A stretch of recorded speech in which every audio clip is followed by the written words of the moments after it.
Ang bakal na emperador. Kabanata 71, Ako ang Batang Panginoon 3. Please subscribe, like and share po, thank you. And also please donate po kahit magkano lang basta galing sa puso.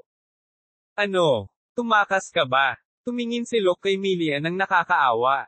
Pero hindi niya ito hinayaang makatakas. Natakot man siya, mas mahirap para kay Locke kung ang kanyang tunay na kakayahan at kakayahan ay mabubunyag sa buong mundo. Ang mga residente, na nanunood mula sa mga dingding ng bakuran ng manor, ay walang alam tungkol sa mahika, kaya't maaari silang malinlang sa tamang paliwanag, ngunit ang partido na direktang nakipag-away kay Locke ay mahirap linlangan. Baka marami siyang naisip. Kung hindi, gagawin niya ito sa hinaharap. Hindi ko siya hahayaang makatakas. Locke sa kanyang kabayo, hinabol si Achilles. Tinadya niyang humabaon sa mabagal na lakad upang mapalayo siya sa bakuran ng manor hanggat maaari. Nang mawala sa kanyang paningin ang bakuran ng manor, pinaliit ni Locke ang distansya sa pagitan ni Achilles at nakuha siya ng black bind. Ano? Ano ito? Ano itong mga itim na baging? Nang magsimulang lumabas ang mga baging mula sa lupa, binalot nila si Achilles. Tinubukan silang putulin ni Milian. Gayunpaman, hindi makalabas si Achilles kahit anong pilit nito. Anong nangyari? Bakit hindi ito gumagalaw? Naisip mo ba talagang makakatakas ka? Galing din iyon sa dark magic na mas makapangyarihan kaysa sa matataas na demonyo. Natrap ng Blackbind ang mga target ng caster nito at sabay na hinigop ang kanilang kapangyarihan. Kahit na sa kaso ng isang gigant, hindi ito makagalaw dahil na-absorb ng Blackbind ang lahat ng mana ng gigant, ang pangunahing pinagmumula ng kapangyarihan nito. Sa proseso, gayunpaman, nakatagpo si Locke ng isang hindi inaasahang krisis. Ang mana ko ay biglang. Ang lahat ng kapangyarihang hinihigop ng Blackbind ay mapupunta sa caster, si Locke. Kaya dumiretso sa kanya ang napakalaking daloy ng mana mula sa gigant. Hindi. Delikado ang biglang sumipsip ng napakaraming mana. Napagtanto iyon ni Locke at sinubukang kanselahin ang Blackbind. Gayunpaman, ang itim na bilog, na gumagalaw, ay tumigil. Oops! Na-trigger na naman ang sumpa, up. Habang tumama ang malaking halaga ng mana sa itim na bilog, nagsimulang gumalaw muli ang nasuspine na curse circle. Nahulog si Locke sa kanyang kabayo dahil sa sakit na kanyang nararanasan sa kanyang puso. Gayunpaman, ang sakit ay parang may humawak sa puso niya ng mahigpit. Parang may pumupunit sa puso niya. Ano? Anong meron sa lalaking yun? Matapos buksan ang hatch at lumabas kay Achilles, mukhang natarante si Milian matapos makita si Locke na gumulong-gulong sa sahig. Gayunpaman, sa isang segundo, na may palihim na ngiti, inilabas niya ang kanyang espada at nilapitan si Locke. Kung papatayin ko ang taong ito dito mismo, ito ay isang tagumpay para sa Count Monarch. Itinaas ni Milian ang kanyang espada ng mataas. Gayunpaman, sinusubukan ni Locke na ilipat ang kanyang nakatigil na itim na bilog na may malaking halaga ng mana. Mamatay ka, napakasamang batang Panginoon. Sa matamlay na salita, tumama ang espada ni Milian sa dibdib ni Locke.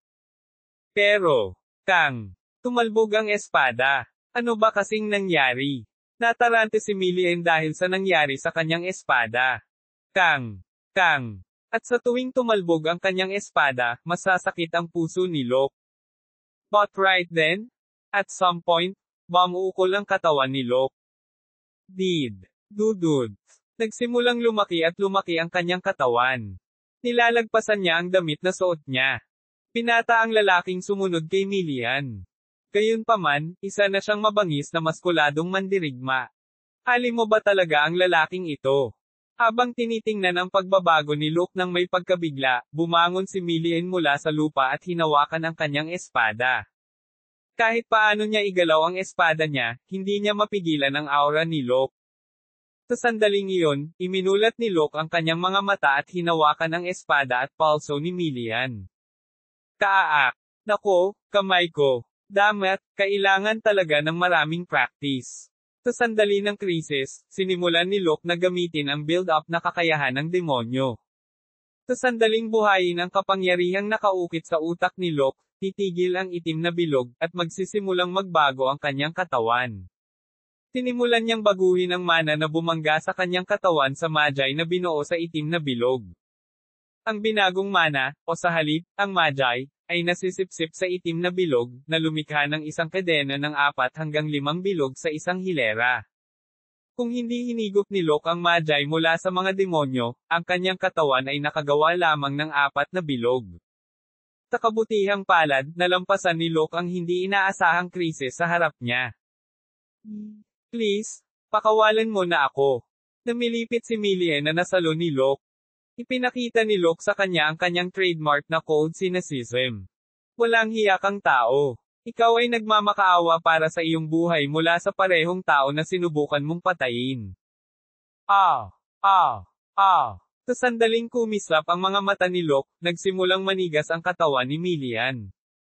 Si Petro iyon, ang demonyong kakayahan na magpapatigas sa sinumang kalaban. Naging bato si Millian bago pa niya magawa ang anuman. Ibinato ni Locke si Millian, na naging isang bukol ng bato, na parang basura. Bumagsak. Sa sandaling tumama ang katawan ni Millian kay Achilles, nagkapira-piraso ang katawan nito.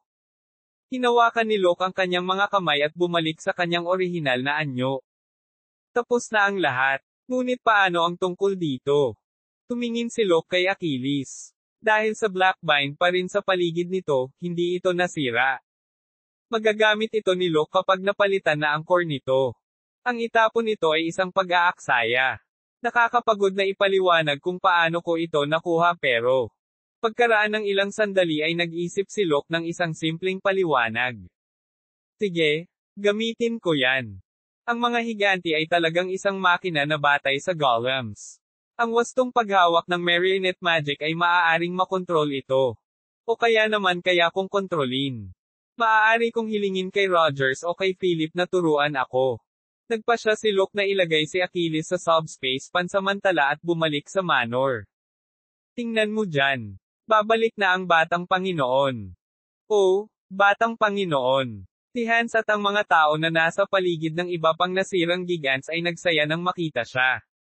Lahat sila ay nag-aalala dahil nakita lang nila ang kanilang Panginoon na sumakay sa likod ng isang kabayo, ngunit ngayon ay bumalik na siya. Cheer sa batang Panginoon. Mabuhay ang pangalawang recon. Ano? Ako ang pangalawang recon. Nang marinig ni Locke ang hiyawan ng mga tao, natarante siya. Gumamit siya ng magic at aura para labanan ang gigants, at kanina lang, ginamit niya ang kakayahan ng mga demonyo. Hindi niya naintindihan kung bakit sila nagyaya para sa kanya bilang ikalawang recon, isang mandirigma. Kung tutuusin, kung iisipin, natural lang sa kanila na ganoon ang ugali. Para sa kanila, upang maprotektahan ang kanilang bayan at ang kanilang buhay, nag-iisang lumaban si Lucas sa 4 na higanti ng buong tapang, at pagkatapos ng matinding pakikibaka, natalo niya sila at hinabol ang huli. Pagpasok niya sa gate, lalong lumakas ang hiyawan. Sa partikular, ang mga matatanda ay lumuha at lumuhad para sa kanya. Oh, bakit nila ginagawa iyon? Bakit mo ginawa iyon, batang Panginoon? Hindi ko gusto ang ginagawa mo. Sa tanong ni Hans, matipid na sagot ni Locke. Namiss ko yung tumakas kanina. Kung hindi lang ako nahulog, nasa loko sana siya. Hahaha. Hindi mahalaga iyon. Ibinaba siya ng batang Panginoon, kaya hindi niya naisip na bumalik. Wika ni Hans sa mabigat na boses. Ang matandang ito ay talagang humanga dahil ang batang Panginoon ay nakipaglaban ng buong tapang at may napakagandang kasanayan. Ang swerte ko lang. Kinakabahan ako na parang magkasahol ang mga paa at kamay ko. Bilang karagdagan, ang aking mahika ay swerteng tumama sa gigants. Tumanggo si Hans at nakumbinsi sa palusot ni Locke, pero ganoon pa rin ang mga mata nito.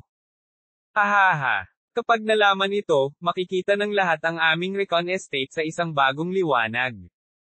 Hindi ba masama iyon? Dahil dito, tila ipinagmalaki ng matanda ang tagumpay ni Locke at umaasa na mas makilala sila ng mga tao. At hindi lang si Hans, lahat din ng ibang residente ang gumawa niyan. Wala akong magagawa tungkol dito. Kailangan ko na lang humiga dahil nagising na ang dugo ng hanggal kong ninuno, ang mandirigmang iyon. Nagpa siya si Locke na bumalik sa kanyang manor. Marami siyang gustong gawin, pero gusto niyang magpahinga muna. Chapter 72, End of Count Monarch. Nagpasya si Locke na bumantong hininga para maibsan ang kanyang sarili sa pagod, ngunit hindi pa rin niya nagawa ang lahat. Pumunta na si Reyna sa manor matapos marinig ang balita. Narinig ko ito mula sa isang lugar, Batang Panginoon. Nagginawa mo ang isang napakahusay na trabaho. Sa sandaling ito, hinihikayat ni Reyna ang mga refugee ng Volga na abala sa pagtatayo ng kanilang sariling mga bayan. Nang marinig ang balita tungkol sa mga higanti ng konde na lumitaw sa lalawigan ng lordship, nagmamadali siyang bumalik, ngunit natapos na ang labanan. Bagamat hindi niya ito nasaksihan ng personal, ang mga kwento ng mga residente at mula sa mayordomo, ginawa ni Hans na isang matagumpay na mandirigma si Locke. Ginamit mo ba ang kapangyarihan ng Devil King? Lumingalinga si Reyna sa paligid at nagtanong, ngumiti si Locke habang umiiling. Kung ganoon nga, hindi ba ako tatawaging inapo ng Devil King sa halip na inapo ng warrior? Nako, ginamit mo lahat ng lakas mo.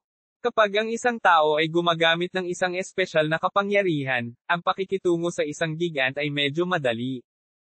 Sinubukan ni Locke na gawing simple ito, gayunpaman, hindi ito binili ni Reyna. Tiyak na napakahusay ng mga kakayahan na taglay ni Locke, gayunpaman, para sa kanya, imposible para sa isang lalaki na lumaban sa isang malaking katawan ng bakal. Tumingin siya sa mukha ni Locke at sinabing, pakiramdam ko ay nakita ko ang Young Lord sa kasalukuyan. Sorry. Sa hinaharap din, sana ay makita kung gumagana ang Panginoon para sa ikabubuti ng Recon Viscount. Aasahan ko ito.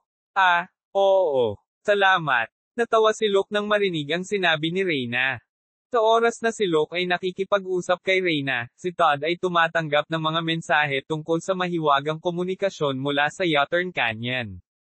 Ano? Sinasabi mo na sinalakay ng mga tauhan ng Count ang Panginoon.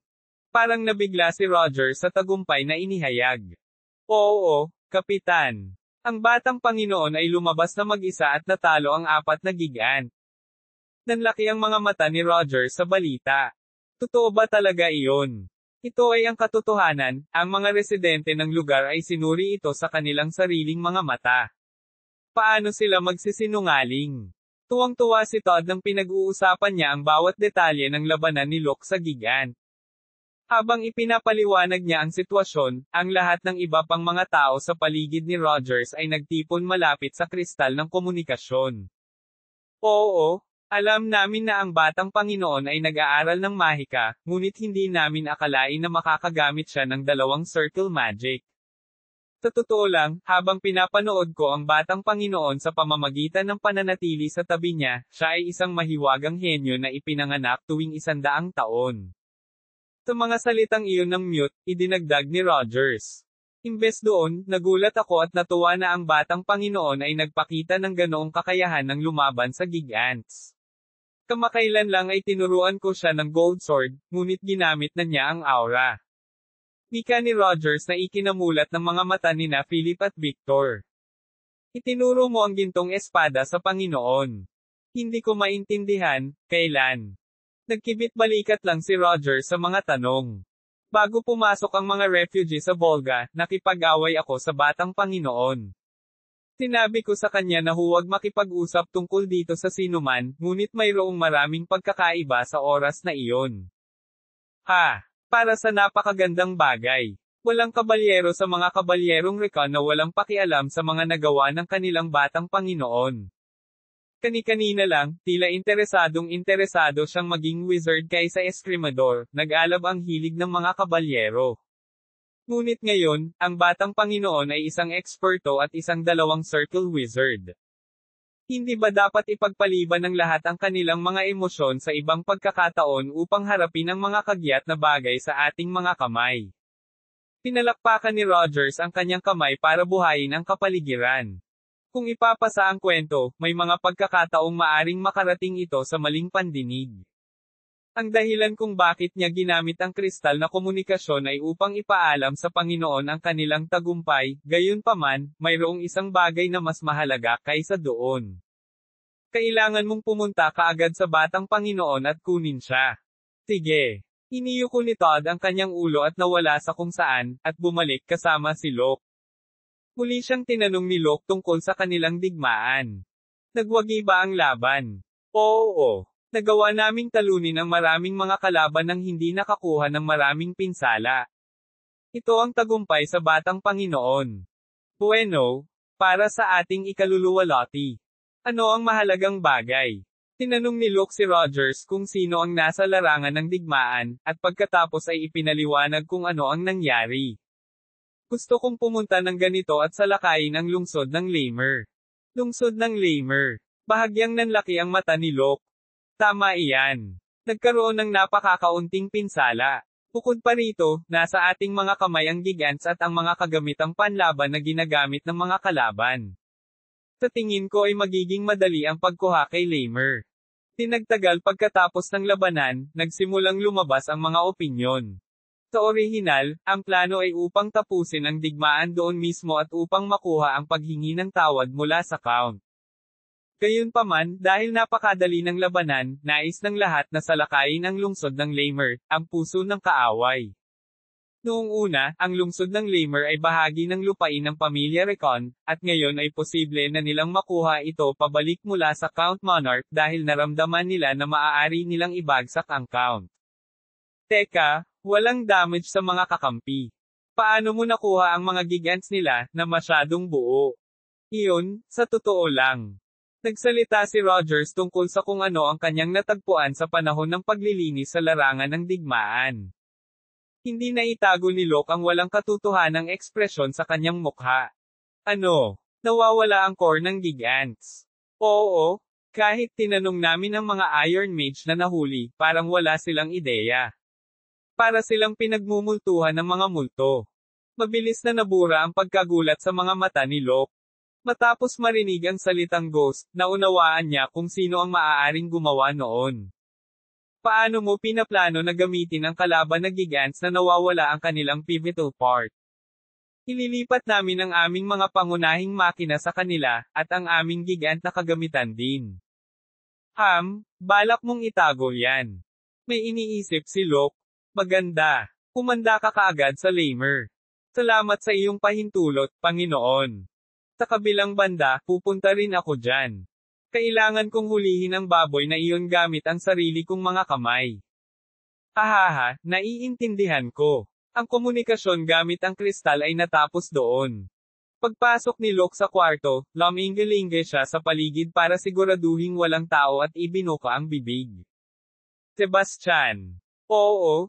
Tinawag mo ako, Master. Siya ay nagpakita, at si Locke ay malamig na gaya ng dati. Nakayuko si Sebastian na may hawak na ilang magic stone sa kanyang mga kamay. Guro, ginawa ko ang aking trabaho ng perpekto tulad ng sinabi sa akin ng aking Panginoon. At nagdala ng kayamanan na maaaring magustuhan mo. Nasaan ang mga natitira? Nang itanong ni Locke ang hindi inaasahang tanong, pinagpawisan si Sebastian. Iyon. Agad, ibalik lahat sa kung saan sila nararapat. Hindi, iwan mo na lang sila sa malapit. Ngunit Master, ito ay napakahirap. Gusto mo bang mamuhay ng mahirap at mamatay? Nagulat sa malamig na tugon ni Locke, diretsyong sumagot si Sebastian. Gagawin ko kaagad. Sa mga salitang iyon, nawala si Sebastian na parang kidlat. Bahagyang ngumiti si Locke, pumunta sa mga manggagawa sa manor, binigyan sila ng ilang mga tagubilin, armado ang sarili, at tumungo sa kanyan. Nang dumating si Locke sa likod ng kabayo, tumagal ito ng magdamag, at naghahanda ang mga kabalyero para sa kanilang pagsulong sa Lamer. Halika, Batang Panginoon. Magaling kayong lahat. Nga pala ang Gigants of the Count. Diba sabi mo hindi sila magagalaw? Sa mata ni Locke, ang mga gigant na may tuktok ng Count ay maaaring magsagawa ng isang pangunahing paggalaw. Alam ang dahilan, nagkunwari si Locke na hindi niya alam, at sinagot siya ni Rogers. Lahat ng nawala na mga magic stone at core ay nasa supply box sa cart o sa parts box. Baka nakalimutan ng mga salamangkero na suriin sila. Oo. Sobrang naguguluhan sila tungkol dito. Sa katunayan, hindi sila makapag-isip ng maayos dahil may epidemya o nahihirapan silang pumunta rito. Kahit noon pa man, hindi ba kakaiba na ang lahat ng 42 Gigant score ay nawawala? Tinadya ni Locke na tanungin, pero nagsalita si Rogers na parang hindi big deal. Madalas na nangyayari kapag ang mga higante ay biglang dinala sa digmaan. At ang ilan sa mga sakam na Iron Mages ay maaari ring alisin ang mga ito. Sa madaling salita, nawawala ang kanilang militar. Dapat tayong mag-ingat na huwag hayaang mangyari iyon sa atin. Maliban sa gigant na ang hatch ay nadurog, na hindi na magamit, ang iba sa kanila ay ibinigay sa Recon Knights. Hindi sila propesyonal na mga rider ng gigant, ngunit matagal na silang nagsasanay kasama ang gigants, kaya hindi sila lubos na komportable dito. Hindi sila maaaring ilagay para sa frontline sa labanan, ngunit maaari silang ilagay sa full-scale support sa likod. Then, alis na tayo. Sa ngayon, sasabihin na sana sa kanila ng mga natatalo, kaya malamang kiligin sila. Kailangan nating tapusin bago sila magkaroon ng oras para tumugon. Nauunawaan, Batang Panginoon. Sinimulan ni Lucas ang pagmarcha patungong Lamer, na naiwan lamang ng ilang kawal na magbabantay sa mga bilanggo. Sa lahat ng mga trailer at mga bagon na kinuha mula sa hukbo ng Count, mabilis silang nakakilos. Chapter 73, End of Count Monarch 2. Wala pang balita. Maagang madaling araw, sa mga tarangkahan ng hilaga ng Lamer City. Ang mga sundalo, na nagbabantay sa harap, ay humikab sa luha at tinanong ang kanyang kasamahan sa tabi niya. Narinig ko ang pag-uusap ng mga kabalyero tungkol dito kahapon, gayunpaman, wala pa rin ito sa ating rehiyon. Oo. Akala ko dahil si Cain ang namumuno sa hukbo, lilipat na sila sa mga teritoryo ng Recon. Ang lungsod ng Lamer ay walang balita tungkol sa nangyari sa Yotern Canyon. Ang Iron Salamangkero na namamahala sa pagpapahayag ng balita ay banihag, at ang iba pang nakaligtas na mga kabalyero ay hindi pa bumabalik dahil natatakot sila sa parusang ibibigay sa kanila. Whatever, kailangan lang nilang bumalik pagkatapos manalo ng mabilis hanggat maaari. Sa tingin ko din. Kung magtagal pa sila, malamang na makalimutan ko ang itsura ng hubad na katawan ng asawa ko. Habang ang iba pang mga sundalo ay wala na para sa digmaan, ang trabaho sa mga natitirang sundalo ay tumaas. Ang mga gwardya ng gate, na kasalukuyang pumwesto, ay pang-apat na shift nila noon, at nagpapalit-palit sila tuwing 2 shift. Nagsisimula ng makipagdaldalan ang mga sundalo para lang maalis ang antok. Ngunit hindi darating ang digmaan dito. Huwag mong pag-usapan ang bagay na iyon at tumingin ka lang ng diretso. Ito ay isang digmaan na hinding-hindi natin matatalo kahit na gusto natin. Sa madaling salita, kayang manalo sa gyera ang mga gigant riders natin kahit natutulog, parang kumakain agad ng malamig na sabaw. I guess so. Matuto pa. Sa parehong sandali, isang grupo ng mga tao ang papunta sa gate mula sa makapal na ulap. Noong una, gusto nilang ito ang susunod na shift na dumating sa umaga, ngunit hindi. Buksan mo ang pinto. Kami ay dumating upang suportahan ang lungsod ng Lamer sa utos ng Count. Pumunta ang dalawang nagulat na lalaki at dinala ang isang nakatulog na opisyal mula sa kanyang poste, tumingin siya mula sa gate. Ang opisyal, na sinubukang gisingin ang kanyang mga mata, ay tumingin sa kanila na may nalilitong mukha. Anong klaseng kalokohan ito? Wala akong narinig na kahit ano tungkol sa mga reinforcement na pumapasok. Wala rin akong narinig na utos ng Kastilyo. Ngunit tingnan mo ang kanilang mga damit at ang simbolo sa gigants, mukhang sigurado. Oo naman. Bumaba ang opisyal mula sa gate at tumingin sa ibaba. Ang mga kasuotan ng mga sundalo, ang mga watawat, at ang taluktok sa dibdib ng mga higanti ay halatang pag-aari ng kanilang konde.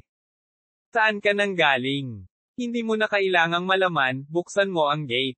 1:00 na ngayon, nagmamadali tayo. Habang nag-iisip ang opisyal, lumabas ang isang lalaking nakasuot ng makulay na baluti, tulad ng isang mas mataas na ranggo na kabalyero at nagtanong. Nagmamadali ka. Ano ba kasing ginagawa mo dito? Ano? Hindi mo pa naririnig ang tungkol sa ulat. Ang ating hukbo ay natalo sa Yotern Canyon. Papunta dito ang kalaban. Sa mga salitang iyon, naramdaman ng mga gwardya na lumubog ang kanilang antok. Matalo na talo. Paano sa impyerno? Sinuportahan ng mga maharlika ang Recon Viscount. Kaya dali-dali mong buksan ang mga gate. Baka malayo na ang narating ng kalaban.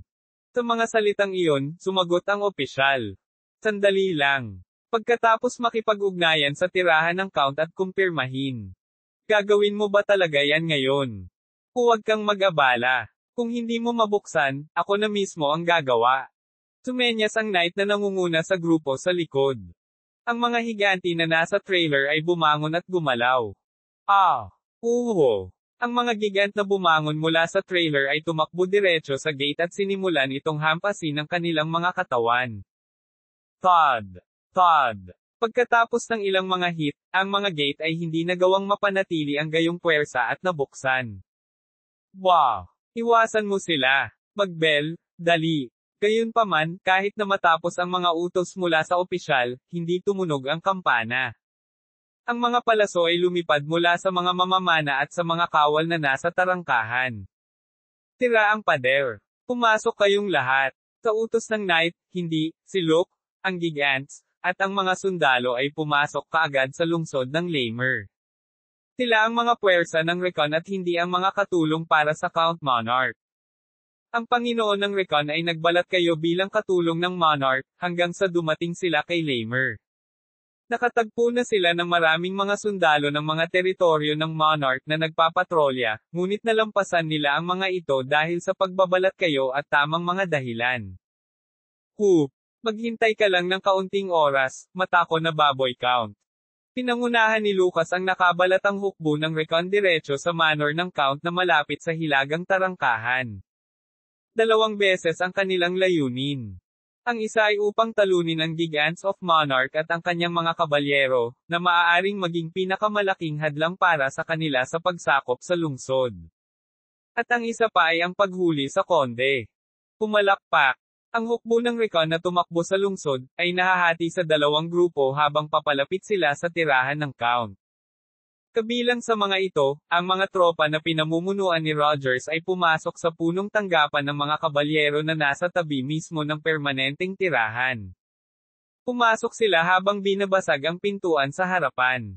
Ano yon? Sino ang gagawa nito? Ang mga kabalyero, na nagising sa biglaang ingay sa madaling araw, ay lumabas sa kanilang silid na kinusat ang kanilang mga mata na inaantok. Natagpuan nila na maraming gigant ang nadudurog kasama ng gusali. Huwag mong durugin ang mga higanti, ibaba mo lang ang gusali. Kailangan lang nating tiyakin na walang makakasakay sa kanila. Pinabagsak ni Rogers ang mga haligi na nasa tabi ng gigant, gamit ang malaking espada ng kanyang gigant. Nais niyang maibsan ang gawain sa lalong madaling panahon. Ito, ang gulo. Isang sorpresang pagsalakay. Pumunta sa Gigants, dali. Maraming gigant at tropa ang inilikas para sa pakikipaglaban sa Recon, gayunpaman, 7 gigant ang naiwan para sa layuning protektahan ang lungsod ng Lamer. Nagmamadali ang mga kabalyero at sinubukang makapasok sa kanila. Gayunpaman, walang plano si Rogers na hayaan silang gawin iyon. Tinipa niya ang mga labi, ang mga bato, at putik ang tumama sa mga kabalyero. Kiyak! Ang lupa at graba ay nagpatigil sa mga kabalyero, sila ay gumugulong sa lupa na may mga sirang paa o dugo sa kanilang mga ulo.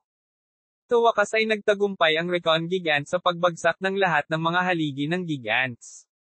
Horror! Thud! Ang gusali ay gumuho habang ang mga haligi nito ay nawasak at nahulog. Hindi ito pwede. Ang mga kabalyero ng Monarch na nahulog sa sahig ay pinanood ang paglalahad ng eksena. Kabanata 74, pagtatapos ng Count Monarch 3. Habang ang mga tropa ni Rogers ay pumunta sa punong tanggapan ng mga kabalyero, sinira ni Luke at ng kanyang mga tropa ang pangunahing tarangkahan ng tirahan. Nagulat sa biglaang pag-atake, ang gwardya ng tirahan ay nagmamadaling nagbel. Gayunpaman, hindi sila nagtagumpay sa pagpapahinto sa mga puwersa ng Recon.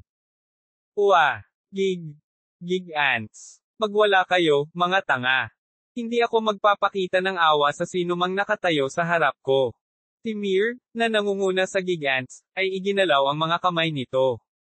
Ang sakay na nasa Mir ay si Victor. Nandoon ang mga kamay niya para maghiganti. Hindi sila napigilan. Ginagawa niya ito para sa kahihiyan na dinanas ni Prinsesa Reina at sa mga refugee ng Volga.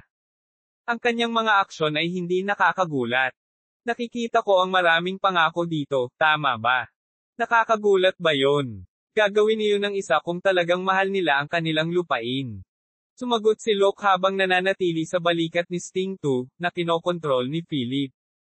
Naiintindihan nila ang nararamdaman ni Victor. Anyway, malapit na ang mga sundalo ng Count. Kung magpasya ang Count na pumunta dito kasama ang kanyang mga tauhan, ito ay magiging isang madugong gulo. Mahirap iyon. Gusto ni Locke na putulin si Monarch. Gayunpaman, hindi pa ito ang oras para doon. Walang batas na nagsasaad na ang isang Panginoon ay hindi dapat papatayin sa panahon ng digmaan.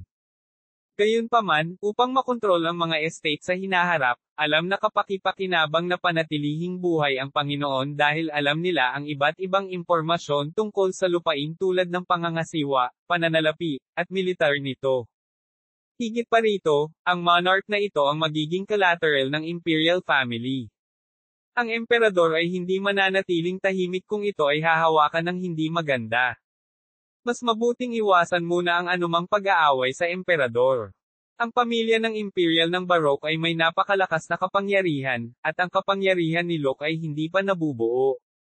At kung iisipin natin ang masasamang bagay na nagawa niya hanggang ngayon, hindi ito mapuputol ng isang simpleng kamatayan. Napaisip si Locke at pumasok sa residence. Upang mahuli ang Count Monarch gamit ang kanyang sariling dalawang kamay. Ano ito? Ang konde, na halos hindi nagising sa kanyang pagkakatulog dahil sa ingay na gumugulo sa kanya, ay napasigaw. Kamahalan, sa labas. Isang alipin, na narinig ang kanyang sigaw, ay pumasok at sinubukang sabihin sa kanya kung ano ang nangyayari. Sa sandaling iyon, tumalon si Goth mula sa pintuan at sinabi. Ito, masama ito, kamahalan. Ano ba kasing nangyayari ang impyernong iyon? Ang konde, na hindi pa rin alam ang sitwasyon sa labas, ay mukhang hindi kaaya-aya dahil nagising siya ng hindi inaasahan dahil wala siyang balak na ipakita ang kanyang hubad na katawan sa kanyang mga alipin bukod sa kanyang mga babae. Gayunpaman, pagkatapos makinig sa mga salita ni Goth, napilitan siyang tumayo. Sinalakay tayo ni Recon. Ano ang sinabi mo? Isang bagay na hindi sana pinangarap ng Count. Nang siya ay nabigla, lumapit si Goth at hinaila ang kanyang braso. Wala tayong oras para mabigla. Kailangan mong lumikas sa lalong madaling panahon. Ang magkabilang panig ng mga teritoryo ng Monarch ay nasa isang matinding labanan. Halos hindi mapigilan ng mga bodyguard ng Count ang kanilang mga kaaway, ngunit tila ang Count ay maaaring magkaroon ng sapat na espasyo upang makalampas sa gigants ng Recon. Shit! Yun? Yung Cain. Ano ba kasing ginawa ng lalaking iyon? Hindi pa sila nakikipag-ugnayan kay Cain.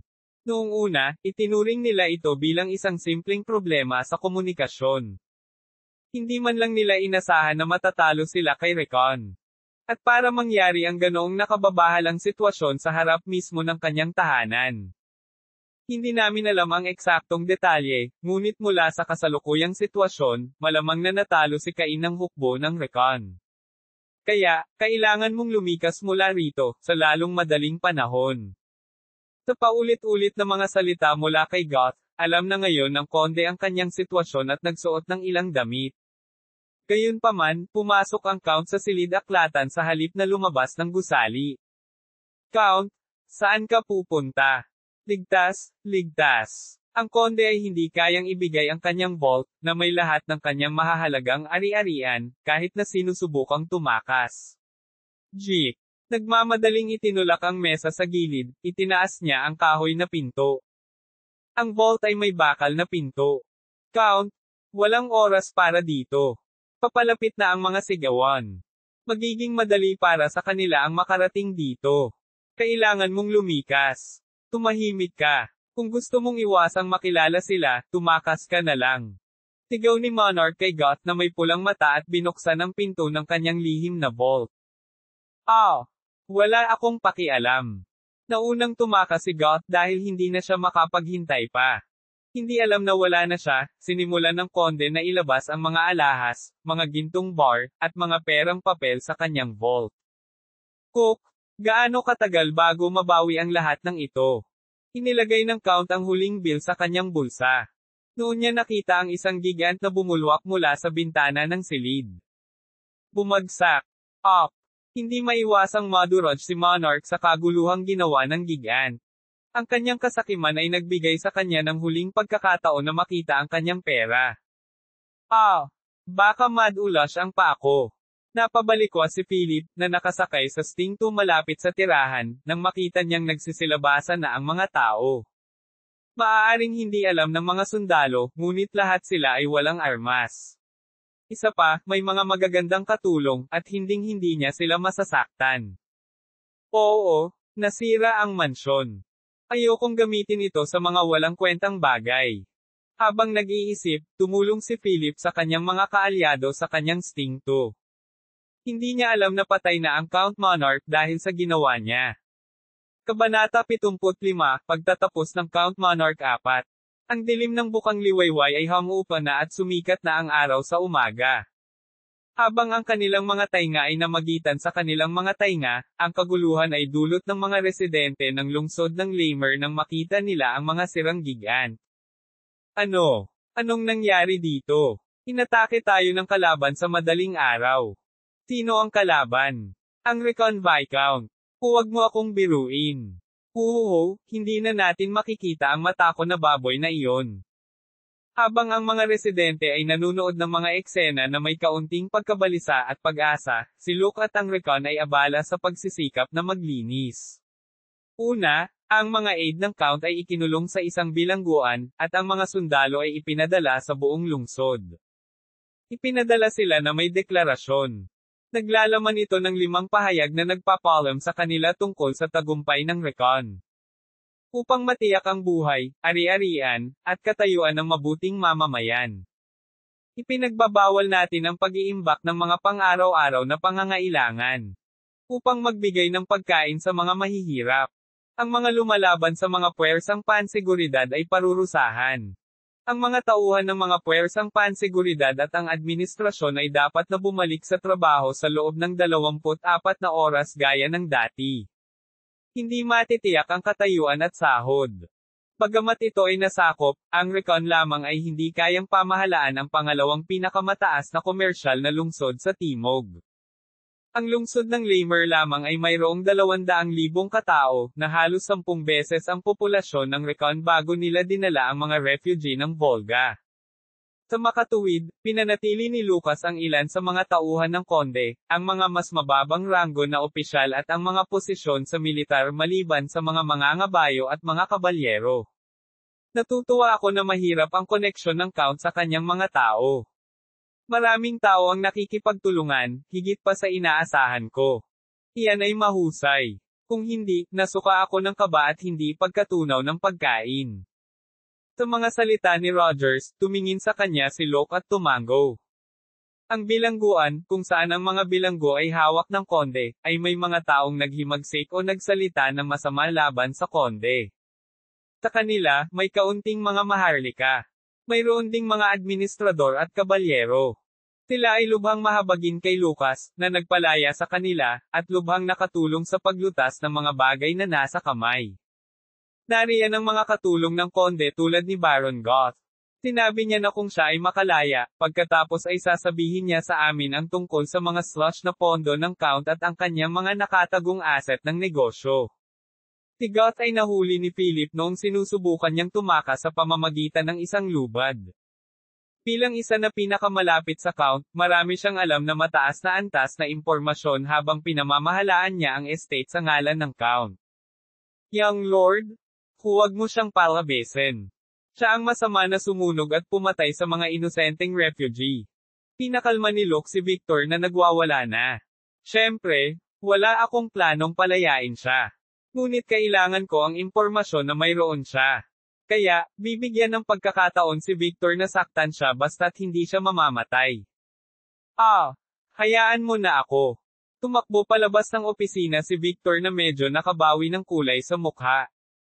Nakita iyon ni Luke at ngumiti. Tumalikod siya at tinignan ang papel na hawak niya. Ngunit batang Panginoon, kailan namin iaanunsyo ang pagkamatay ng konde?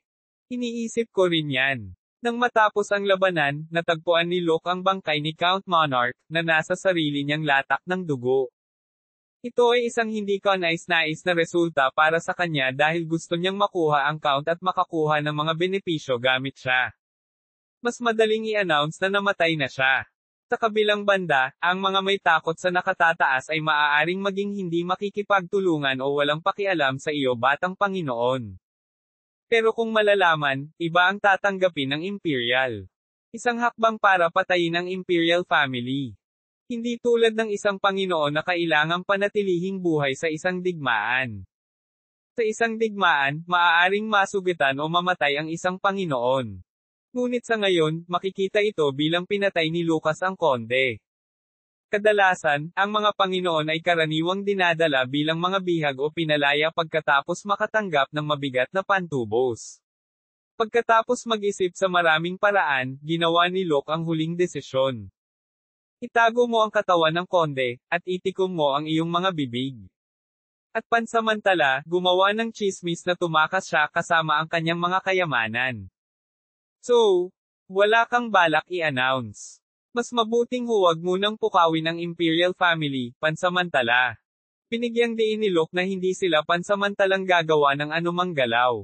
Walang mga kabalyero ng pamilyang Rickon na hindi nakipag-away sa pamilya ng Imperial. Ang pamilyang Baroque ang siyang nagpakulong sa mandirigmang Rickon at sa kanyang pamilya sa maliit na Viscount na iyon.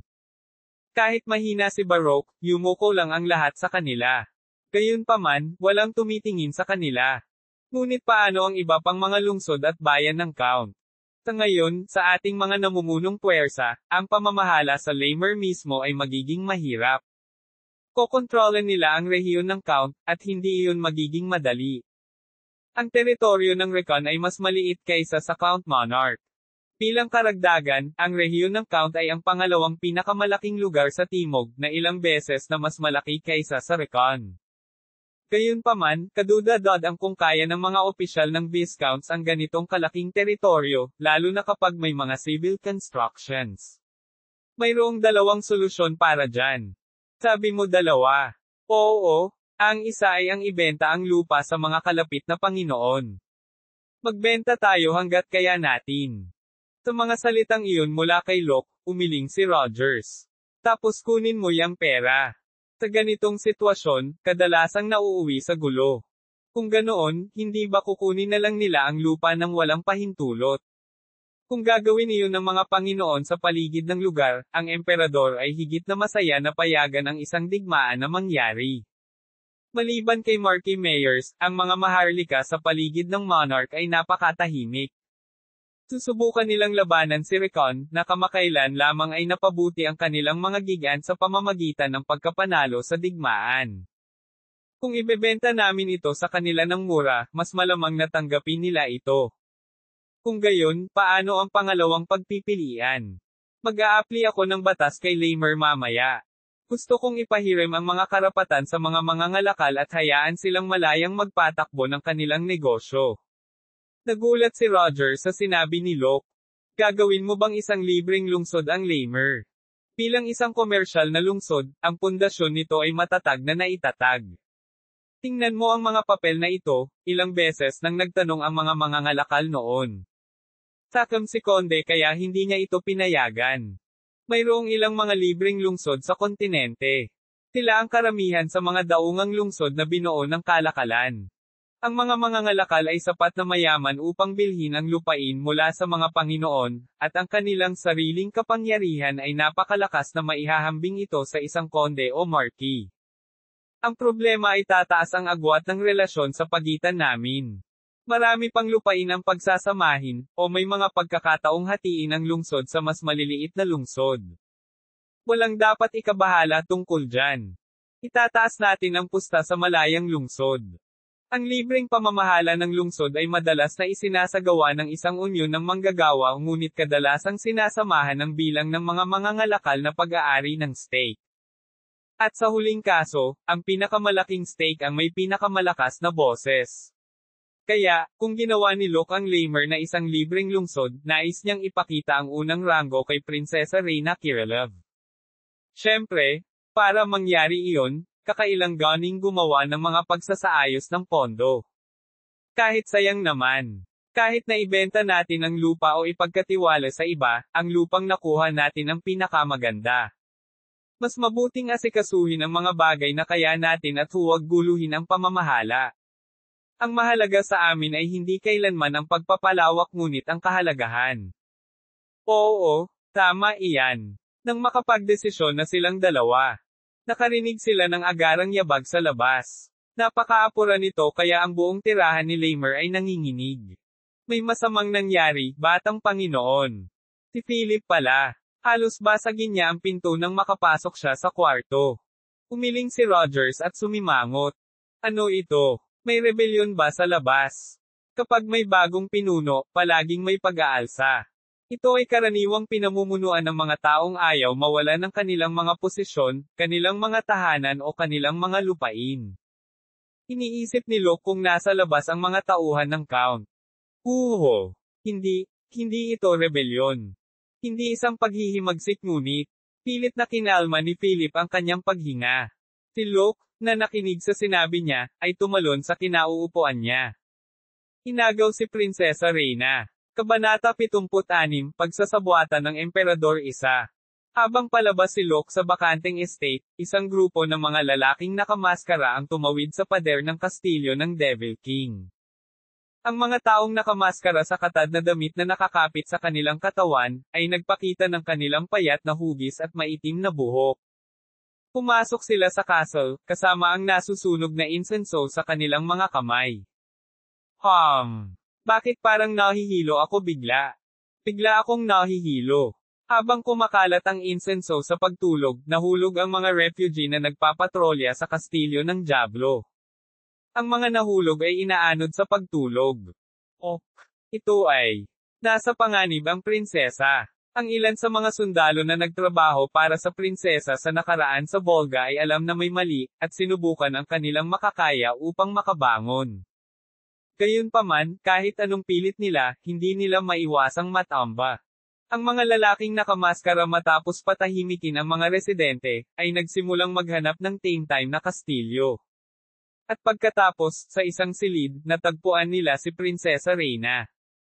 Ang dakilang Panginoong El Castle, ina ng lupa, Belize. Pakitiyak na ang batang Panginoong Locke ay hindi mawawala sa kanyang landas.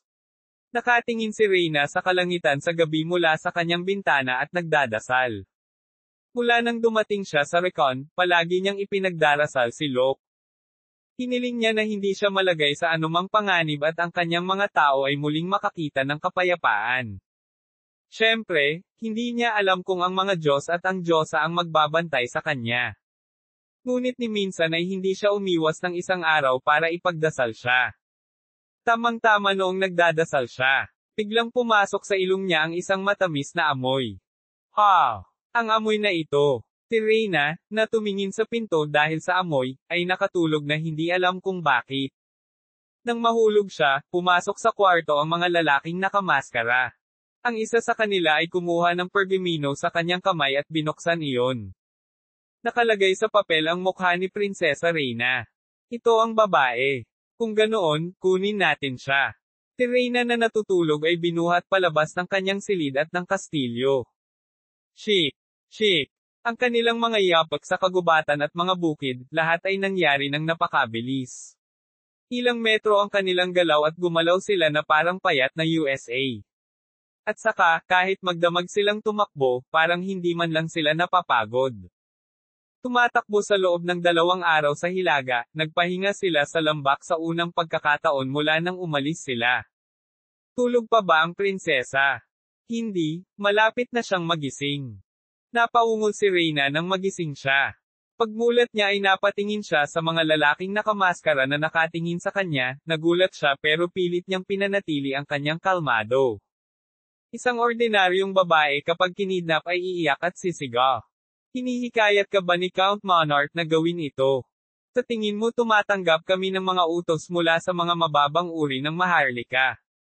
Napailing si Reyna sa hindi inaasahang sagot ng lalaking nakamaskara. Kung ganoon sino ka? Hindi ko ito ipinagmamalaki, ngunit hindi pa ako nagkaroon ng espesyal na sama ng loob sa sinuman hanggang ngayon. Siya ay tinawag na pari ni Lamer. Paboran sana siya ng mga ito, ngunit walang ibang may sama ng loob sa kanya maliban kay Monarch. Hindi ko masabi sa iyo. Kung ganoon, saan mo ako dadalhin? Hindi ko rin masasabi sa iyo yan. Kung ganoon, papatayin mo ba ako? Hindi ka namin papatayin, pero hindi ko alam kung paano ka haharapin. Malamig at mabagsik ang ugali ng mga lalaking nakamaskara. Ngunit, walang mali siya sa kanilang mga salita. Si Reyna ay nakakaramdam ng kaba dahil hindi siya makatakas, at hindi rin niya alam ang dahilan kung bakit siya kinidnap. Kumain ka na. Nang siya ay malapit ng lumuha, isa sa mga lalaking nakamaskara ang nagbigay sa kanya ng isang plato na may tuyong tinapay at prutas. Niluwagan niya ng kaunti ang lubid para makakain niya ito para sa sarili niya. Ayoko. Pagkatapos ay gutom. Inilatag ang plato doon, ang iba ay nagsimulang punan ang kanilang gutom. Pero may kakaiba. Iba ang iba, ngunit kumakain sila ng mga halamang gamot, prutas, at mani. Hindi isang duwende ngunit kailangan nating punan ang ating gutom. Si Reyna, na nakatingin sa kanila ay mukhang nagulat. At sinigawan niya sila sabay turo ng daliri niya. Kayong lahat ay hindi tao. Halatang mga duwende o dark elf sila. Hindi, mga dark elf sila, dahil itim ang buhok nila. Bakit ang dark elf? Habang inaalam niya ang pagkakakilanlan ng mga tao, lalo lang lumalim ang kanyang tanong. Ito ay dahil wala siyang contact sa mga diwata. Habang siya ay nagdududa pa, ang mga lalaking nakamaskara, na tapos na sa kanilang pagkain, ay tumayo at nagsimulang kumilos muli. Sa araw, binabagtas nila ang hindi nagamit na mga landas ng mga bundok at kagubatan, at sa gabi ay tumatawid sila sa mga bukid at kapatagan para sa pinakamabilis na paggalaw na posible.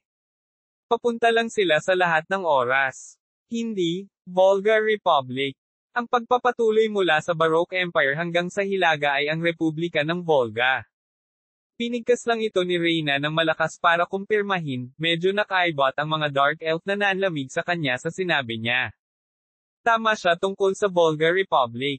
Si Sylvia, ang pinuno ng Volga Intelligence ay nagbigay sa kanila ng mga utos na dalhin si Prinsesa Reyna para sa luha ng lupa.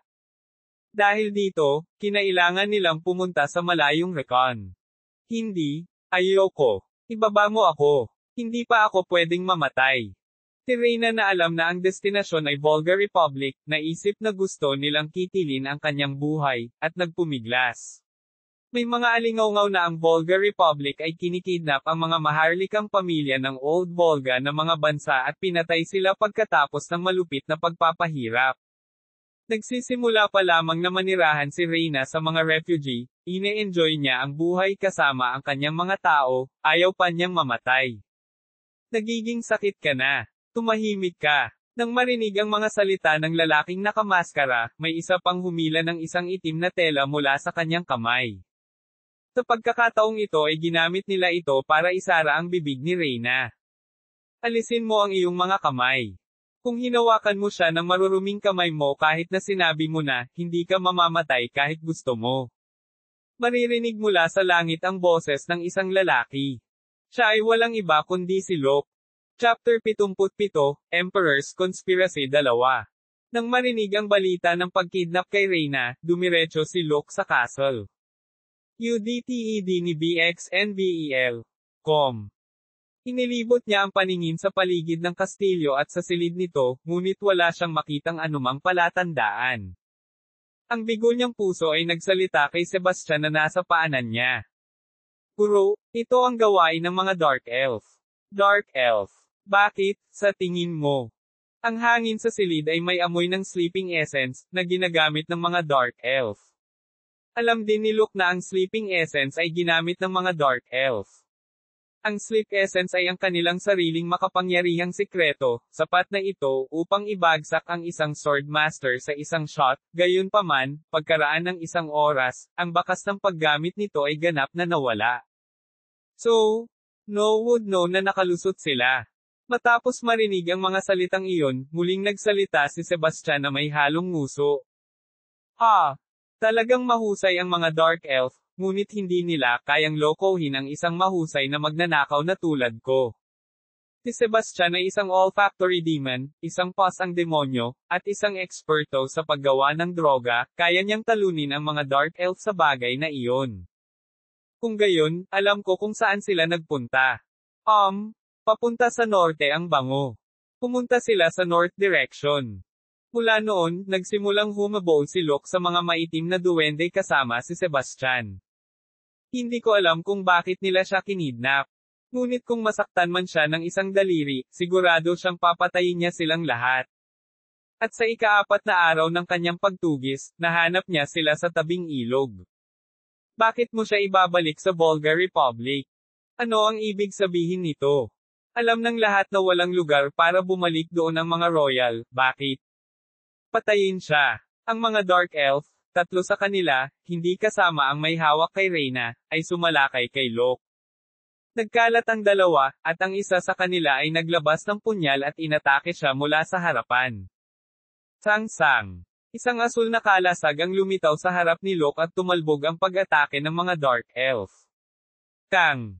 Isa pang pag-atake na may dalang punyal ang dumating at ito ay hinarang ng isang espada sa kanang kamay. Siya ay isang Rune Knight. Mag-ingat ka. Si Hyren ang kapitan ng Dark Elf. Nakita niyang gumamit ng magic at sword si Locke at nagmamadaling binalaan ang mga nasasakupan. Mag-ingat sa isang kahulugan, ngunit maaari mo bang pigilan ang aking pag-atake? Sa pagkakataong ito ay hindi na hinintay pa ni Locke na atakihin ang mga Dark Elf. Kang. Puong. Ilang sandali pa ay natuloy ang away ng 3 Dark Elf at Locke. Tinalakay ng mga Dark Elf si Locke sa iba't ibang paraan, napakabilis. Sinubukan nilang lason, lituhin, at gumamit ng punyal na may mga lason. Hindi sila gumana, at kalaunan ay naglabas ng busog na nasa likod. Gayunpaman, walang pag-atake ang nagtrabaho kay Locke. Ito ay dahil si Locke ay may laban sa mga madilim na duwende sa nakaraan, alam niya ang tungkol sa kanilang mga pattern, kung paano sila sumusubok na tumagos sa depensa at gamitin din ang kanilang mga pattern ng pag-atake. Sa sandaling iyon, nagsimulang magpakita ng emosyon ang malamig na mga mata ng maitim na duwende. Ano siya? Paano niya nalaman ang mga pag-atake namin mula 1 hanggang 10? Ang orihinal na Dark Elf ay kasangkot sa pagsalakay, pagpatay, at pagkidnap. Ngunit hindi iyon nangangahulugan na mahina ang kanilang mga pag-atake. Bagamat mas gusto nila ang palihim at sorpresa ang kalaban sa harap-harapang labanan, napakahusay nilang mahawakan ang isang eksperto. Sa partikular, ang mga Dark Elf na ito ay espesyal na pinili. Magagawa nilang harapin ang mga advanced na eksperto ng mag-isa, ngunit ang kanilang mga plano ay hindi gumana ng maayos ngayon. Magtago ka sa kagubatan. Utos ni Hyren na nakahawak kay Reyna sa iba. Agad namang nagkalat ang iba at nagtago sa gubat. Hindi ko inakala na magtatago ka sa kagubatan. Napakaganda ng plano ni Locke. Ang demonyong pusa, si Sebastian ay mahusay sa pagnanakaw at pagbabago kasama ang pagiging mahusay sa pagnanakaw. Doon, hinagis ni Locke si Dark Blitz sa direksyon na ipinakita ni Sebastian. Lumipat ang nagulat na Dark Elf para maiwasan ang pag-atake ni Locke. Ngunit, saan man sila nagtatago, patuloy silang sinusundan ng mga magic attack. So sino sa inyo ang nag-iisip na makipag-away ulit? Halatang nagulat si Hyren sa tanong ni Locke na nasa tabi niya si Sebastian. Warlock ka ba? Bakit ka naman maki-curious dito? Depende sa iyong sagot, pinili naming lumaban o makipagtulungan. Kung mayroong isang wizard na may demonyo sa tabi niya, ito ay 99% malamang na isang warlock.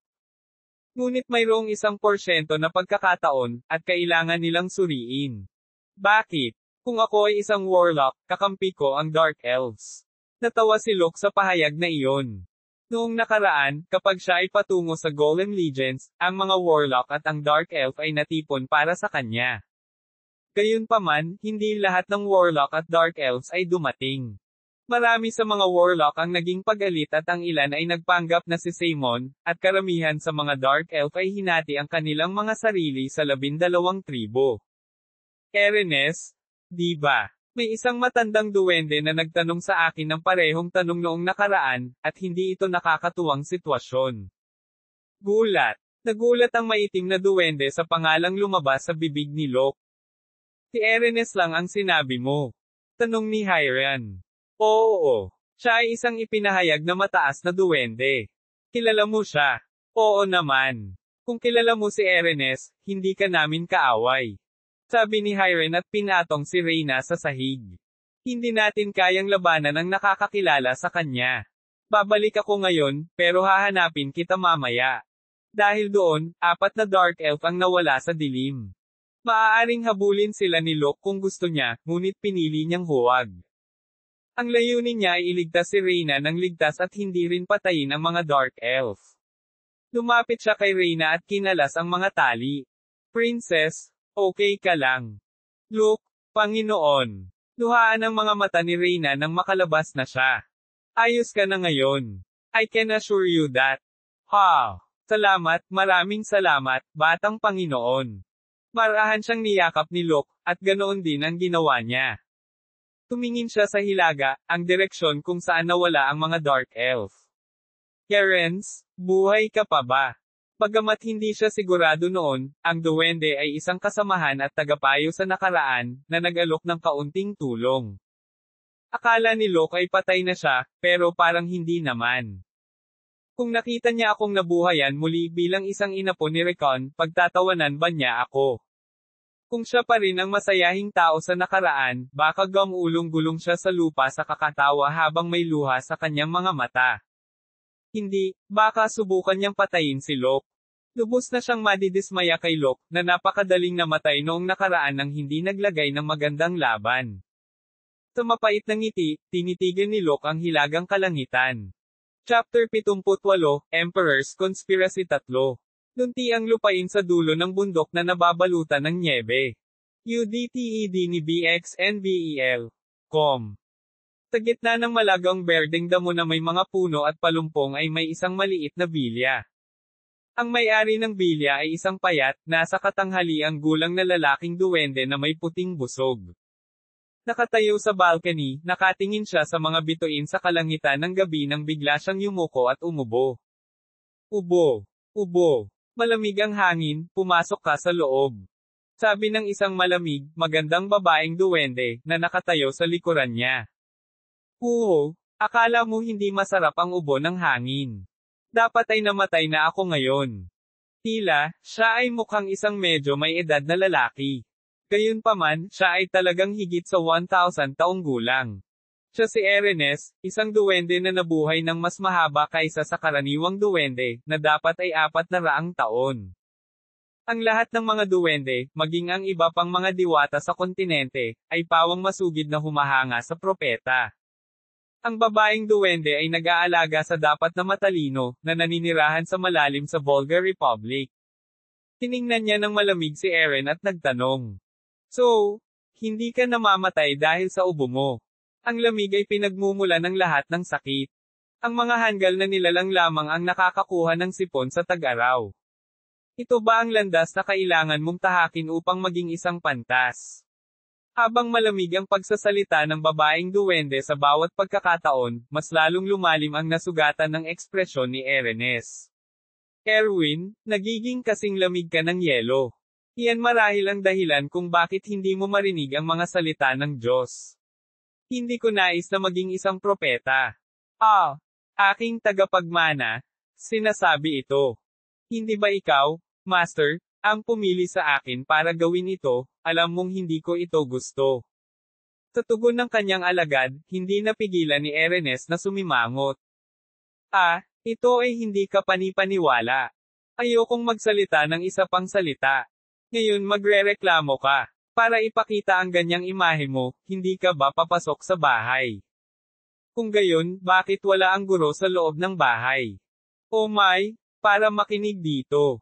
Tinabog ni Erenes ang kanyang dibdib dahil sa pagkadismaya at panandaliang tumangala sa kalangitan sa gabi. Muling nagsalita si Erwin na nakakita sa kanya. Ang tagal mo nang hindi tumitingin sa astronomical system. Ano ang sinasabi ng hangin? Ang pinutol na hangin ay umihip muli. Ang bituin na nahulog 500 taon na ang nakakaraan ay muling lumitaw. Ang kontinente ay muling mayayanig. Pumasok sa bilya si Erenes na may hinahanap ang mga mata na hindi niya nakalimutan. Inilabas niya ang isang lumang gintong tungkod mula sa kanyang aparador. Guro, iyon ay ang tungkod ng Diyos, Absolute. Ang maalamat na bagay na mayroon si El Castle noong lipulin niya ang Diablo at likhain ang mundo. Mukhang nagulat si Erwin na nakatingin lang sa sinabi ng amo. Kasabay ng paghahati-hati ng mundo, matagal nang nawala ang mga pinakanapakalaking kayamanan. Oo naman, kopya lang ito. Guro. Medyo nadismaya siya sa satirical na sagot na ibinato sa kanya ng amo. Gayunpaman, inihagis ni Erenes ang mga tauhan sa kanya. Tak! Medyo nagpumigla si Erwin at nasalo ito. Pumasok sa tenga niya ang seryosong boses ng kanyang guro. Pumunta ka sa timog. Sorry. Sa labas ay makakatagpo ka ng pinutol na hangin. Seryosong sulyap ni Erenes kay Erwin na hindi maintindihan ang sinasabi ng kanyang guro at umiling. Ang hangin na iyon ay magiging isang bagyo at tanggayan ng kontinente. Pagkatapos niyang marinig ang mga salitang iyon, bigla siyang napangiti. Ito. Magsalita man lang sa paraang naiintindihan ko. Sino ang makikilala ko, at ano ang gagawin ko? Yun, kahit ako hindi ko alam. Sinasabi ko ang naririnig ko. Anyway, pumunta ka sa timog, at ikaw mismo ang makakahanap ng sagot. Nang marinig ang mga sinabi ni Erenes, hindi niya maiwasang mapabuntong hininga.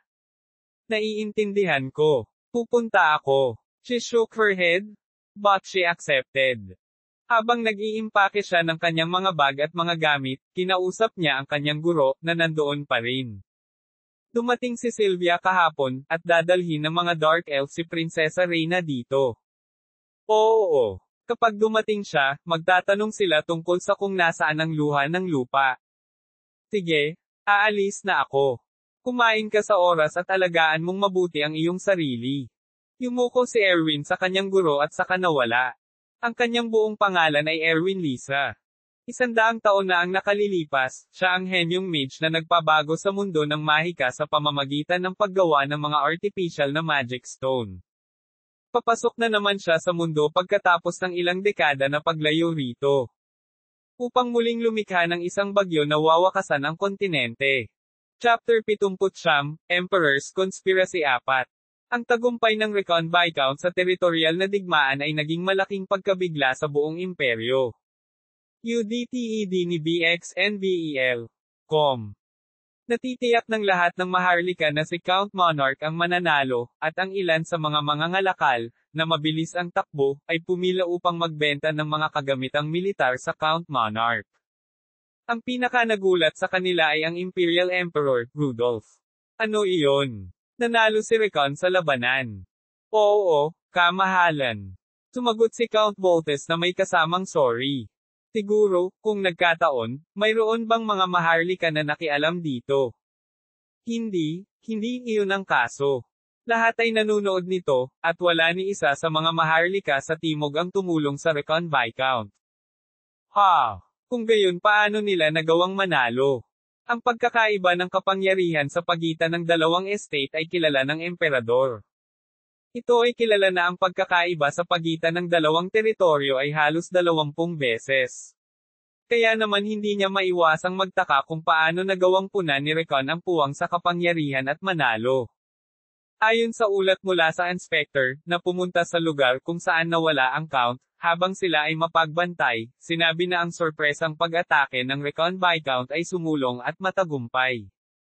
Ang mga ulat na ibinigay ni Voltes ay naglalaman ng marami pang detalye. Si Rudolph, na tumingin sa ulat, ay hindi maiwasang maramdaman na ang mga ganoong bagay ay katawa-tawa. Ang kaina iyon, may hawak na ba siyang espada? Hindi yon. Bilang resulta, nagtrabaho siya ng 5 taon sa hangganan ng Northern Volga Republic. Kung ganoon, bakit siya nawala? Bigla ba siyang nagkadimensya o nawala ng malay? Natatakot ako dahil hindi kami kasali sa digmaan, hindi namin masabi. Tik. Ang retard na iyon na kumikilos na parang tulala. Ang pamumuno sa isang digmaan ay hindi dapat ibigay sa isang taong may tanging lakas. Nahirapan siyang ipagtanggol. By the way, anong nangyari kay Count Monarch? Ang mga puwersa ng Recon ay nagpahayag na siya ay tumakas sa isang lugar dala ang kanyang pera at kayamanan. Alamin kung saan nagpunta ang lalaking iyon at kunin din ang perang iyon. Isa siyang Imperial Collateral. Ang walang kakayahan na lalaking iyon ay hindi na kailangan para mabuhay. Ako na ang bahala dyan. Yumukod si Voltes sa emperador at muling ibinoka ang kanyang bibig. Gayunpaman, mayroong isang kawili-wiling alingawngaw na umiikot tungkol sa digmaan. Oo, ano yan? Matuto pa. Hindi ito tungkol sa iba pa. Natalo ng Panginoon ng Recon ang 4 na gigant, na sumalakay sa kanyang asyenda, ng mag-isa. Ano? Totoo ba iyon? Nagulat si Emperor Rudolph sa kanyang narinig. Nagulat din si Voltes nang marinig niya iyon, sigurado siyang tsismis lang iyon. Nang marinig ang mga salitang iyon, nagsalita si Rudolph nang may matinding kawalang paniwala. Sinabi mo sa akin na halos hindi makahawak ng espada ang Panginoon ng Recon. Ngayon sinasabi mo sa akin na expert siya sa magic. Na siya ay isang klase ng destroyer. Hindi ako makapaniwala sa sinabi, kaya sinuri ko ito ng maraming beses hanggat kaya ko. Gayunpaman, tila ang mga alingawngaw na kinasasangkutan ng Panginoon ay nagtataglay ng ilang katotohanan, ang inapo, ang ikalawang pagdating ni Recon. Kung gayon, lahat tayo ay nalinlang hanggang ngayon. Malamang na pinlano nila ito. Kung may itinago si Recon na ganoon, tiyak na dapat itong alisan ng takip ng Baroque. Hindi nila nakalimutan ang sama ng loob ng kanilang mga ninuno, at ang Recon ay gagawa ng walang anumang pahinga upang mabawi ang nawalang kaluwalhatian ng kanilang pamilya. Pagkatapos ay nag-apply ba si Count Monarch para sa digmaan ng hindi nalalaman ng alinman sa mga iyon. Sinabi ni Voltes, kung ang Panginoon ng Recon ay maiiwan na tulad nito, malaki ang posibilidad na lumakas sila sa katimugang teritoryo. Kailangan natin silang tapakan bago pa sila lumaki. Kahit na ang Recon Viscount ay nasa panig ng mga Maharlika, ang timog na bahagi ng imperyo ay pinangungunahan ng mga Maharlika sa labas ng pamilya ng imperial. Upang maiwasan ang anumang bagay na mangyari, kailangan nilang gawin ang isang bagay kay Recon.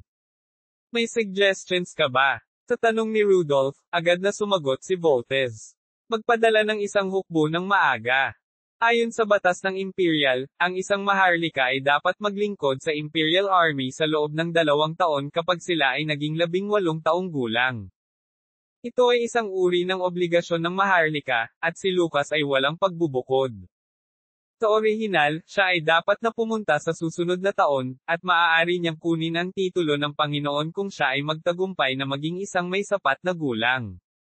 Kaya naman si Locke ay tinawag pa rin bilang ang batang Panginoon ng kanyang mga retainer ng pamilya. Bukod sa pagkakaloob sa batang Panginoon ng titulong Panginoon 1 taon na ang nakaraan, siya rin ay dadalhin sa hukbo 1 taon din ang nakalipas. At papatayin siya sa larangan ng digmaan. Walang sino man ang mahuhulaan kung ano ang mangyayari sa isang larangan ng digmaan. Yumuko si Count Voltes. Iyan ay isang magandang mungkahi. Ang hangganan kasama ang Republika ng Volga ay magulo. At kung siya ay ipinadala doon, sa isang lugar na napapaligiran ng digmaan, tiyak na siya ay papatayin. Okay, ipadala ang utos kay Recon. Batiin mo rin sila sa kanilang tagumpay sa labanan. Magpapadala ako ng magagandang salita sa Ministro ng Internal Affairs. Nga pala, maayos ba ang proseso ng Artenian Empire? Agad na sinagot ni Voltes ang tanong ni Rudolph. Nakipag-ugnayan ako sa 2 malakas na kandidato sa papa at nagpadala sa kanila ng mga alok, ngunit pareho silang tinanggihan. Hindi magiging madali, ha? At ang mga hakbang. Plano ko pa ring makipag-ugnayan sa kanila. Maaaring hindi nila kailangan ang ating tulong ngayon, ngunit isang araw kakailanganin nila tayo. Ha! Tama ka. Patuloy na kumatok sa kanilang pinto hanggang sa bumukas ito. Isaisip ko iyan, kamahalan. Pagkatapos nito, umalis si Emperador Rudolph sa kanyang opisina pagkatapos makipag-usap ng ilang oras sa kanyang pinagkakatiwalaang Voltes. Chapter 80, Emperor's Conspiracy 5. Todd. UDTED ni BXNBEL. Kinabukasan, ang emperador ay patungo sa isang lugar pagkabangon niya. Ang kanyang mga yapak na gumagala sa palasyo ay huminto sa isang silid ng panalangin na nasa kailaliman ng Imperial Palace. Sasabihin ko ang aking mga panalangin, na kailangan mong tiyakin na walang makikinig. Oo, kamahalan. Tinawag ng mga kabalyero ang mga maharlikang kabalyero at tumayo sa labas ng lugar. Lumingalinga si Rudolph at binuksan ang pinto sa silid panalanginan. Ang silid ng panalangin ay nakatuon sa emperador, at siya lamang ang may pahintulot na pumasok. Ang mga estatwa na gawa sa gering mula sa katimugang kontinente ay inilagay sa harap, sa kaliwa at kanang gilid ng dingding ay nakasabit ng mga parol na pininturahan ng ginto at perlas na pulbos. Sa mesa sa harap ng rebulto ay isang kandilang nasusunog na may banayad na amoy. Sa tuwing naaamoy ang espiritu ay nadarama ng dalisay. Pagkasara ni Rudolph ng pinto, lumitaw ang isang lalaki mula sa anino ng rebulto. Ikaw ay dumating. Gayunpaman, nakakagulat na iniyuko ng emperador ang kanyang ulo sa lalaking nagpakita sa itim na damit. Kahit yumuko siya sa anino, hindi nagtagal ay nagsalita ng malakas ang anino sa kanya dahil sa pang-aabala sa kanya. Bakit mo ako tinawag? Ganun din kapag busy ako. May itatanong ako. Nananatili pa ba ang sumpa sa bloodline ni Rickon? Tanong ni Rudolph, na may inis na boses ay nagsalita ang anino. Sa tuwing isinilang ang mga inapo ni Rickon, pinuntahan ko sila at isinumpa ko sila, sa bawat pagkakataon. Ano ang ibig mong sabihin sa pagtatanong ng mga ganyan? Noong nakaraan, sumabak sa digmaan sina Rickon at Count Monarch, at ang nakakagulat, si Luke, ang batang Panginoon ay natalo ang 4 na gigant. Isang rune knight na maaaring gumamit ng magic. Totoo ba yan? Tanong ng boses na may kaunting panginginig sa boses. Mayroong ilang mga alingaw-ngaw sa Rickon. Buo pa ba ang sumpa sa katawan, kung gayon, hindi ba't medyo kakaiba ito? Talagang kakaiba. Naglagay ako ng dark magic curse sa kanya pagkapanganak niya. Ang anino ay isang warlock. Isang warlock ng napakalaking kapangyarihan, isang taong kahit na ang emperador ay kinatatakutan. At saka, napakatagal ng panahon na nabubuhay siya. Matuto pa. Muling tumingin si Rudolph sa anino, na isang undead na halimaw. Anyway, kung nailabas na ang sumpa sa kanya, hindi ba pwedeng ilagay mo na lang ulit?